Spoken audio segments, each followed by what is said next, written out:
variole, absente depuis 40 ans, réapparaît soudainement. Le visage du patient est couvert de pustules et il ne faut qu'une heure pour que la maladie se propage à tout son corps. La rapidité avec laquelle cela se produit est une question de destin. Mais comparé à lui, l'état de la fille du patient est beaucoup plus stable. L'infirmière a remarqué, lors de la surveillance, qu'il n'y avait pas de pustules sur ses paumes et ses pieds. Cela signifie qu'elle n'est pas infectée. Mais comment la variole a-t-elle pu passer d'elle à son père?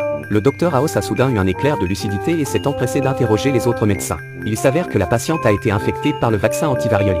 Le docteur House vérifie son dossier, le patient a eu un cancer du rein il y a 6 ans. Ainsi, même le virus de la variole, moins virulent, ne lui résiste pas. Il ne lui reste plus qu'à recevoir une injection d'interféron et il sera rapidement soulagé. En y réfléchissant, le docteur House s'est empressé d'aller trouver le personnel du CDC. Les reins du patient sont défaillants et il y a déjà du sang dans la poche d'urine. Mais le CDC ne veut pas risquer la vie du médecin. Si House commet une erreur de jugement, personne ne peut en porter la responsabilité.